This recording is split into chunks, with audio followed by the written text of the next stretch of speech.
Hello everyone, कैसे हैं आप लोग। आई होप कि आप लोग बहुत अच्छे होंगे और अपनी पढ़ाई को भी बहुत अच्छे तरीके से कंप्लीट और कवर अप कर रहे होंगे।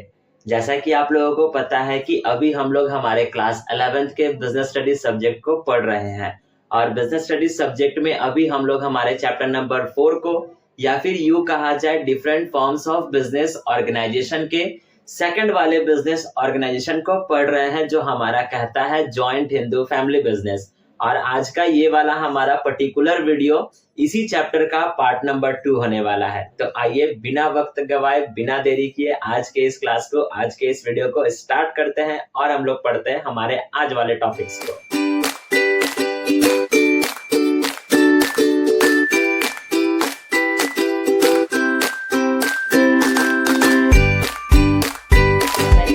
आपको बताया कि आज के इस क्लास में हम लोग हमारे जॉइंट हिंदू फैमिली बिजनेस के सेकंड वाले पार्ट को कवर अप करेंगे।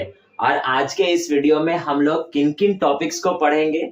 आज के इस क्लास में हम लोग पढ़ेंगे कि आखिरकार जॉइंट हिंदू फैमिली बिजनेस करने के कौन कौन से एडवांटेजेस हैं और इसके कौन कौन से डिसएडवांटेजेस हैं। और इन्हीं दोनों टॉपिक के बाद हमारा जॉइंट हिंदू फैमिली बिजनेस वाला बिजनेस ऑर्गेनाइजेशन भी कंप्लीट और कवर अप हो जाएगा, या फिर यूं कहा जाए कि चैप्टर नंबर 4 भी कंप्लीट हो जाएगा।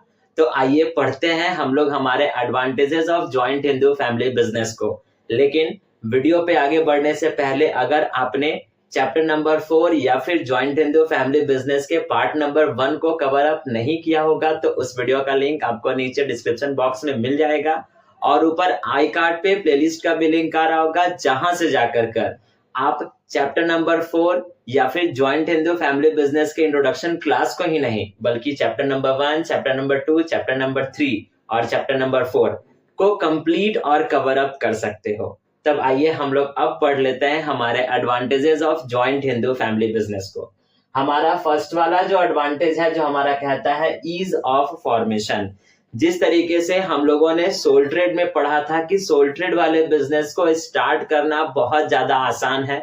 सोल ट्रेड वाले बिजनेस में मैंने आपको ये भी बताया था कि इस तरीके के बिजनेस में यानी सोल ट्रेड वाले बिजनेस में हमें किसी प्रकार की कोई भी लीगल फॉर्मेलिटीज करने की कोई आवश्यकता नहीं है। उसी तरीके से जॉइंट हिंदू फैमिली बिजनेस को भी स्टार्ट करने के लिए किसी प्रकार का कोई भी लीगल फॉर्मेलिटीज का होना जरूरी नहीं है और इस तरीके के बिजनेस हम लोग आसानी से स्टार्ट कर सकते हैं। तो यही हमारा पहला फायदा है, जो हमारा कहता है ईज ऑफ फॉर्मेशन। बस केवल एक शर्त होना चाहिए इस यानी कि जॉइंट हिंदू फैमिली बिजनेस को स्टार्ट करने के लिए बस एक शर्त होना चाहिए, और वो शर्त क्या होगा कि एक फैमिली होनी चाहिए और वो जॉइंट फैमिली होनी चाहिए और साथ साथ वो जॉइंट हिंदू फैमिली होनी चाहिए। बस यही एक कंडीशन है। अगर ये कंडीशन अगर फुलफिल है तो हम लोग आसानी से एक बिजनेस को स्टार्ट कर सकते हैं, जिसको हम लोग नाम देंगे जॉइंट हिंदू फैमिली बिजनेस। दूसरा वाला हमारा एडवांटेज कहता है लिमिटेड लायबिलिटी। ये मैंने आपको जॉइंट हिंदू फैमिली बिजनेस के कैरेक्टरिस्टिक्स में भी बताया था कि फैमिली मेंबर्स में यानी फैमिली में जितने भी मेंबर्स हैं उनकी जो लायबिलिटी होगी वो लिमिटेड होगी, लेकिन वही जो कर्ता होगा उसकी जो लायबिलिटी होगी वो अनलिमिटेड होगी। इसी कारण से ये वाला पॉइंट दोनों में लिखा हुआ है, एक लिमिटेड लायबिलिटी में एक एडवांटेज में और दूसरा डिसएडवांटेज में। अगर एडवांटेज में पढ़ा जाए तो लिखता है लिमिटेड लायबिलिटी, तो ये लिखता किन के लिए है, बस केवल फैमिली मेंबर्स के लिए। लेकिन अगर कर्ता की लायबिलिटी की बात की जाए यानी head of the family member की अगर लायबिलिटी की बात की जाए तो उसकी जो लायबिलिटी होती है वो अनलिमिटेड हो जाती है। इसी कारण से अनलिमिटेड वाला पॉइंट जो है वो डिसएडवांटेज में हो गया और ये कर्ता के लिए है, और ये लिमिटेड लायबिलिटी वाला हो गया उस फैमिली मेंबर्स के लिए है। तो इसी कारण से लिमिटेड लायबिलिटी वाला जो बात जो लिखता है वो हमारे एडवांटेजेस में लिखता है और ये बस केवल उस फैमिली के मेंबर्स के लिए है। ये बात मैं आपको बार बार बोल रहा हूं क्योंकि ये क्वेश्चन आपसे एग्जाम्स में कहीं ना कहीं पूछेगा ही पूछेगा। नेक्स्ट हमारा कहता है स्टेबिलिटी। अब जॉइंट हिंदू फैमिली बिजनेस जो है वो स्टेबल बिजनेस है। आज किसी और के द्वारा किया जा रहा है तो उनके रहने न रहने पर किसी और के द्वारा भी ये बिजनेस किया जा सकता है। एग्जाम्पल, अगर जॉइंट हिंदू फैमिली बिजनेस कोई एक फैमिली चला रही है या कर रही है, उस फैमिली का अगर हेड यानी कर्ता अगर उसकी मृत्यु हो जाती है तो उसके बाद जो हेड बनेगा या जो कर्ता होगा वो उस फैमिली को चलाएगा। फिर उसके बाद अगर उसको कुछ होता है तो फिर उसके बाद जो कर्ता बनेगा या हेड बनेगा उस फैमिली का, वो फिर उस बिजनेस को चला सकता है। तो ये भी हमारे पास एक फायदा हो गया। लेकिन हम लोगों ने सोल ट्रेड में पढ़ा था कि अगर दुकान का मालिक या बिजनेस का मालिक अगर मर गया तो वो बिजनेस बंद हो गया। लेकिन यहाँ पर ज्वाइंट हिंदू फैमिली बिजनेस को हम स्टेबल कर सकते हैं ये लंबे समय तक, यानी इस तरीके के बिजनेस को, ज्वाइंट हिंदू फैमिली बिजनेस को हम लोग लंबे समय तक, लंबे समय के लिए रन कर सकते हैं, चला सकते हैं। तो ये भी एक प्रकार का हमारे पास फायदा हो जाता है। चौथा वाला हमारा फायदा जो है, जो कहता है better management. Joint Hindu family business में जो भी मैनेजमेंट देखने को मिलती है वो बहुत अच्छी देखने को मिलती है, क्योंकि ये जो फर्म है या फिर ज्वाइंट हिंदू फैमिली बिजनेस जो है, ये बिजनेस किसी एक के हाथ में होगा। भले ही उस फैमिली में मेंबर 10 होंगे या 15 होंगे, लेकिन चलाने वाला कंट्रोल और मैनेजमेंट जो होगा वो किसी एक के हाथ में होगा। और किसके हाथ में होगा ये आपको पता है, कर्ता के हाथों में होगा। तो जब बिजनेस किसी एक इंसान के हाथ में होगा तो उसको पता होगा कि हमको हमारे बिजनेस को किस तरीके से रन करना है, किस तरीके से मैनेज करना है। तो उस बिजनेस में मैनेजमेंट जो होगी वो बहुत बेहतरीन तरीके की होगी। वही देखिए यहाँ पर लिखता है, द मैनेजमेंट ऑफ JHF यानी joint Hindu family business firm is on one hand. और ये यानी ये वाला जो बिजनेस है वो किसी एक के हाथ में होता है। और वो किसके हाथ में होता है? कर्ता। He enjoy freedom of action, taking personal interest etc। तो इस तरीके के काम में वो अपना मन लगा सकता है, इस तरीके के काम वो कर सकता है। तो इसी कारण से कहा जाता है कि ज्वाइंट हिंदू फैमिली बिजनेस का मैनेजमेंट बेहतरीन और बेटर देखने को मिलता है। नेक्स्ट वन हमारा कहता है क्विक डिसीजन मेकिंग। जिस तरीके से हम लोगों ने पढ़ा था सोल ट्रेड में कि सोल ट्रेड में जो बिजनेस का जो मालिक होता है वो डिसीजन क्विक लेता है और ले सकता है। क्यों? क्योंकि उस वाले बिजनेस का मालिक था एक, तो वो डिसीजन भी उसी को खुद को लेना है, तो जल्दी डिसीजन होगा। और वैसे ही ज्वाइंट हिंदू फैमिली बिजनेस में भी सारा का सारा कंट्रोल, सारा का सारा मैनेजमेंट किसी एक के हाथ में है। तो यहाँ पर भी जो डिसीजन लिया जाएगा वो जल्दी लिया जाएगा। तो ये भी एक तरीके का फायदा हमको मिलता है। नेक्स्ट वन हमारे पास कहता है close relation with employees and customer. जैसे हमने सोल ट्रेड में पढ़ा था कि सोल ट्रेड का मालिक जो है वो अपने कस्टमर के साथ, अपने एम्प्लॉयज के साथ अपना पर्सनल रिलेशन बना करके रखेगा, अपना गुडविल बिल्ड कर सकता है। तो उसी तरीके से ज्वाइंट हिंदू फैमिली बिजनेस में भी जो कर्ता जो होता है वो अपने एम्प्लॉयज के साथ या अपने कस्टमर के साथ एक अपना रिलेशन बना करके रखेगा, अपना एक गुडविल बना करके रखेगा। और साथ साथ चाहे वो एम्प्लॉय हो चाहे वो कस्टमर हो, दोनों के साथ उनका डायरेक्ट कांटेक्ट होगा, पर्सनल कांटेक्ट होगा। तो ये भी एक बिजनेस के लिए हमारा एक प्रकार का फायदा ही कहलाता है। तो ये हमारे पास ऑलमोस्ट 6 एडवांटेजेस या फिर कहा जाए मेरिट्स होते हैं ज्वाइंट हिंदू फैमिली बिजनेस के। हो सकता है आपके बुक में 10 हो या 14 हो, जो भी हो, लेकिन जो मेजर एडवांटेजेस थे वो ये हैं और ये मैंने आपको बता दिया। और आई होप कि आपको ये सारे के सारे एडवांटेजेस समझ में आ गए होंगे। अब चलिए, अब जिस बिजनेस के हमने फायदा को पढ़ा है तो जाहिर सी बात है कि उस बिजनेस में कुछ ना कुछ नुकसान भी होंगे, डिसएडवांटेजेस भी होंगी। तो आइए बात करते हैं डिसएडवांटेजेस की। तो पहला वाला जो डिसएडवांटेजेस हो गया अनलिमिटेड लायबिलिटी। मैंने आपको बता दिया कि बाकी के फैमिली मेंबर्स के लिए जो लायबिलिटी हो गई वो लिमिटेड, लेकिन यहाँ पर अगर कर्ता की बात की जाए तो कर्ता के लिए जो लायबिलिटी हो गई वो अनलिमिटेड हो गई। तो ये एक प्रकार का डिसएडवांटेज हो गया। बाकी के फैमिली मेंबर्स के लिए भाई आखिर अनलिमिटेड लायबिलिटी क्यों है, कर्ता के लिए ही अनलिमिटेड क्यों है? क्योंकि सारा का सारा कंट्रोल कर्ता के द्वारा किया जा रहा है, मैनेजमेंट कर्ता के द्वारा किया जा रहा है, जो भी डिसीजन लेगा वो कर्ता करेगा। तो इसी कारण से यहाँ पर क्या हो गया कि उसके बिहाफ पे जो भी लायबिलिटी होगी वो अनलिमिटेड हो जाएगी।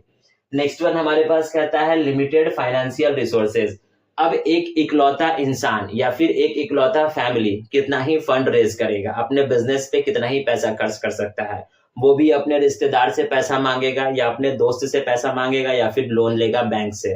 तो बैंक से भी लोन कितना लेगा? जितना उसके पास प्रॉपर्टी होगा उसी के अंडर में वो लोन लेगा। तो इसके पास यानी कि यहाँ पर क्या हो गया कि ज्वाइंट हिंदू फैमिली बिजनेस में हमको फाइनेंशियल्स की या फिर पैसों की कमी देखने को मिलती है। तो वही यहाँ पर इसका दूसरा वाला डिसएडवांटेज हो गया कि यहाँ पर फाइनेंशियल रिसोर्सेज जो होते हैं वो लिमिटेड हो जाते हैं। नेक्स्ट वन हमारे पास कहता है लिमिटेड मैनेजरियल एबिलिटी। अब एक इकलौता इंसान कितना ही ज्यादा बिजनेस पे दिमाग लगाएगा? अब आप कहोगे कि फैमिली बिजनेस है तो बाकी के मेंबर्स भी तो दिमाग लगाएंगे, लेकिन कंट्रोल किसके हाथ में? कर्ता के हाथ में। अब अगर एक फैमिली बिजनेस है या फिर ज्वाइंट हिंदू फैमिली बिजनेस में उस फैमिली में 15 लोग हैं, तो क्या 15 ही लोग काम करेंगे? इसकी क्या गारंटी? कोई गारंटी नहीं। जो करता होगा वही काम करेगा, बाकी का बोलेगा कि हम लोग को बस केवल पैसा से मतलब है, हम लोग को बस केवल शेयर दे दीजिए, बात खत्म हो गया। तो यानी यहाँ पर क्या हुआ कि जो भी मैनेजरियल एबिलिटी होगी वो किसी एक के पास होगी, जो किसके पास? कर्ता के पास होगी। तो उसकी जो मैनेजरियल एबिलिटी हो जाएगी वो लिमिटेड हो जाएगी। वो बस केवल उतना ही दिमाग लगाएगा, उतना ही रिस्क लेगा जितना का वो सक्षम हो सके, ना उससे ज्यादा उसकी मैनेजरियल एबिलिटी काम कर पाएगी और ना ही वो उतना ज्यादा रिस्क ले पाएगा। तो ये भी एक प्रकार का हमारे पास डिसएडवांटेज बनकर कर सामने आता है। लास्ट वन हमारे पास कहता है lack of incentive. Lack of incentive का मतलब क्या हो गया कि सारा का सारा कंट्रोल, सारा का सारा पावर कर्ता के हाथ में, तो बाकी का फैमिली मेंबर कहेगा कि जाने दो, करने दो उनको बिजनेस, हमको बस केवल प्रॉफिट से मतलब है और किसी चीज से हमको मतलब नहीं है। अब वो इकलौता इंसान ये देखेगा कि बाकी के सभी लोग बस केवल प्रॉफिट का हिस्सेदार, यानी जब प्रॉफिट लेने की बारी आती है तो सब आ जाते हैं सामने, हाथ पसार लेते हैं, लेकिन जब काम करने की बारी आ रही है तो कोई नहीं आ रहा है काम करने के लिए। तो इस कारण से जो करता होगा उसका इंटरेस्ट अपने बिजनेस पे थोड़ा सा कम हो जाएगा। तो इसी कारण से यहाँ पर ये भी एक प्रकार का हमारा डिसएडवांटेज बनकर कर सामने आता है। लास्ट वन हमारे पास कहता है इनस्टेबिलिटी। इनस्टेबिलिटी का मतलब क्या हो गया कि जिस तरीके से आप देखते होंगे कि हमारे भारत में ज्वाइंट फैमिली की जो प्रथा है वो दिन प्रतिदिन खत्म होती चली जा रही है। फैमिली मेंबर्स छोटे छोटे बात पर बहस कर लेते हैं, लड़ाई कर लेते हैं, झगड़े कर लेते हैं और अपने घर को बंटवारा कर लेते हैं। आप सुने भी होंगे, आपके घर में भी जो हो वो ये सब चीजें होती होंगी या हुई होंगी। तो वही यहाँ पर कहता है कि जब हमारे देश में ये ज्वाइंट हिंदू यानी ज्वाइंट फैमिली वाली जो प्रथा है वो धीरे धीरे कर कर खत्म हो रही है, लोग जो है वो ज्वाइंट फैमिली से अलग होकर कर न्यूक्लियर फैमिली और स्मॉल फैमिली में कन्वर्ट हो जा रहे हैं। लेकिन ये वाला हमारा जो बिजनेस है वो कहता है ज्वाइंट फैमिली वाला बिजनेस। जब फैमिली ही ज्वाइंट नहीं होगी तो फिर आखिरकार बिजनेस कैसे स्टेबल हो पाएगा? मैंने यहाँ पर बताया स्टेबल होगा, लेकिन कब स्टेबल होगा? जब वो फैमिली ज्वाइंट रहेगी तब होगा। लेकिन अब के इस डेट पे हमारे यहाँ पर फैमिलीज जो है वो ज्वाइंट होकर कर नहीं रह रही हैं। तो इसी कारण से ये भी एक प्रकार का हमारा डिसएडवांटेज कहलाता है, जहां पर ये ज्वाइंट हिंदू फैमिली बिजनेस जो है वो अब स्टेबल हमारे यहाँ इंडिया में नहीं है और ना ही ज्यादा देखने को मिलता है। क्यों ज्यादा देखने को नहीं मिलता है ये मैंने आपको बता दिया, क्योंकि हमारे यहाँ पर जो joint Hindu family business joint Hindu families जो है या फिर ज्वाइंट फैमिली जो है वो अब कन्वर्ट हो रही है या तो न्यूक्लियर फैमिली में या तो स्मॉल फैमिली में। इसी कारण से इस तरीके के बिजनेस ऑर्गेनाइजेशन अब लंबे समय तक नहीं चल रहे हैं और ना ही देखने को मिल रहे हैं। Last one, level of concentration of power. अब ये वाला सबसे इंपॉर्टेंट पॉइंट है। ये कहता है क्या कि अगर सारा का सारा मैनेजमेंट, सारा का सारा पावर अगर किसी एक के हाथ में है जिसको हम कहते हैं कर्ता, अब वो पीठ पीछे अपना खुद का पर्सनल प्रॉपर्टी बिल्ड कर ले, यानी कि सारा का सारा बिजनेस तो चलाना कर्ता को ही है, उसको ही पता है कि कितना प्रॉफिट हमको आ रहा है, कितना पैसा किसको देना है, कितना पैसा किससे लेना है और एक साल में हमको कितना प्रॉफिट हुआ। अब मान लेते हैं कि एक साल में प्रॉफिट हुआ होगा 1 लाख, वो अपने फैमिली मेंबर को बताएगा कि ये प्रॉफिट है तो 50,000 हुआ है, बाकी का 50,000 वो अपने पास रख लिया। क्यों? क्योंकि उसके पास पावर थी और वो उस पावर का गलत इस्तेमाल कर गया। तो ये भी एक प्रकार का डिसएडवांटेज हो गया। फैमिली मेंबर्स तो आकर कर देख नहीं रहे हैं कि भाई एक्चुअल में प्रॉफिट कितनी हुई थी, बस केवल उनको प्रॉफिट से मतलब था।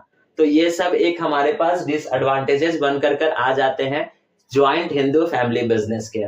ठीक है, तो यही मैंने आपके बोर्ड पर लिखा है एडवांटेजेस और डिसएडवांटेजेस, और आई होप कि आपको ये दोनों टॉपिक्स बहुत अच्छे तरीके से समझ में आ गया होगा। अब एक और क्वेश्चन हमारे पास कि क्या आज के इस युग में यानी करंट टाइम में हमारे इंडिया में इस तरीके के बिजनेस ऑर्गेनाइजेशन चल रहे हैं या नहीं चल रहे हैं?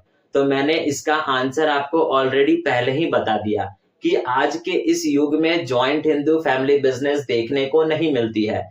क्यों देखने को नहीं मिलती है? क्योंकि ज्वाइंट फैमिली आज के इस युग में स्प्रेड हो रही है न्यूक्लियर फैमिली में और स्मॉल फैमिली में। और देखिए वही बात मैंने यहाँ पर भी लिखा है कि the joint Hindu family business is on decline because of diminishing number of joint Hindu families in the country, यानी हमारे देश में जॉइंट हिंदू फैमिलीज की संख्या जो है वो दिन प्रतिदिन घटती चली जा रही है।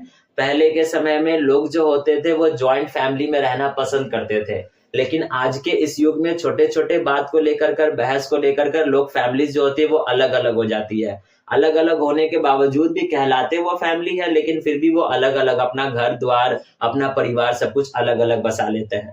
तो जिसके कारण से हमारे यहाँ पर जॉइंट फैमिलीज की, या फिर यूं कहा जाए कि जॉइंट हिंदू फैमिलीज की जो संख्या है उसमें गिरावट देखने को मिली है। इसी कारण से हमारे कंट्री में इस तरीके के बिजनेस ऑर्गेनाइजेशन अब ना के बराबर है, और अगर जो चल रहे हैं वो भी बंद होने के कगार पर होंगे। तो ये था आपके पास ये भी क्वेश्चन, क्योंकि ये क्वेश्चंस आपसे एग्जाम्स में कभी कभी पूछ देता है, तो इसी कारण से मैंने आपको बता दिया। ठीक है, तो आई होप कि आपको ये सारे के सारे टॉपिक्स, पॉइंट्स सब कुछ अच्छे तरीके से समझ में आ गए होंगे। अभी आप क्या कीजिए, वीडियो को पॉज कर लीजिएगा और इसका स्क्रीनशॉट लेकर कर अपने पास रख लीजिएगा, और मेक श्योर कि आप अपने कॉपी में अच्छे तरीके से राइट डाउन कर लीजिएगा। और इसी के साथ साथ हमारा जॉइंट हिंदू फैमिली बिजनेस वाला बिजनेस ऑर्गेनाइजेशन भी कंप्लीट हो गया। तब आज के इस वीडियो के लिए बस हम लोग इतना रहने देते हैं। अब हम लोग मिलेंगे नेक्स्ट वाले बिजनेस ऑर्गेनाइजेशन पे जो हमारा कहता है पार्टनरशिप। तो तब तक के लिए आपको पता है करना है क्या। अगर आप वीडियो को यहाँ तक देखे हो, चीजें पॉइंट्स अच्छे तरीके से समझ में आई है, तो वीडियो को लाइक, चैनल को सब्सक्राइब और अपने फ्रेंड्स के साथ शेयर जरूर से कीजिएगा, और लास्ट जाते आते एक प्यारा सा कमेंट भी करते जाइएगा। अब हम लोग मिलेंगे हमारे नेक्स्ट वाले बिजनेस ऑर्गेनाइजेशन पे जो हमारा कहता है पार्टनरशिप। तब तक के लिए thank you and bye bye.